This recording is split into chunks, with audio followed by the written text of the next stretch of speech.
சதக்கத்துல் ஃபித்ர், ஃபித்ராவுடைய தர்மம். நபி ஸல்லல்லாஹு அலைஹி வஸல்லம் அவர்கள் சதக்கத்துல் ஃபித்ரை கடமையாக ஆக்கினார்கள். அதை கட்டாயம் செலுத்துமாறு கூறினார்கள். அதனுடைய நோக்கம் இரண்டு. முதலாவது, நோன்பாளிக்கு நோன்பில் ஏற்பட்ட குறைகளுக்கு அது பரிகாரம். இரண்டாவது, ஏழைகளுக்கு அது உணவாக இருந்து கொண்டிருக்கிறது. யாரின் மீதெல்லாம் சதக்கத்துல் ஃபித்ர் கடமை? ஆண்கள், பெண்கள், குழந்தைகள் அனைவரின் மீதும் சதக்கத்துல் ஃபித்ர் கடமையாகும்.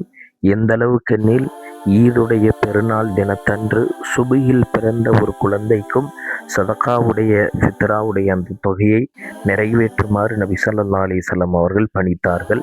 எனவே ஒரு நபருக்கு 90 ரூபாய் நாம் அதை பெருநாள் தொழுகைக்கு செல்வதற்கு முன்பதாகவே நிறைவேற்றிவிட வேண்டும். இன்னும் சிறப்பானது, அதற்கு முன்பாகவே அதை நிறைவேற்றுவது சிறந்தது.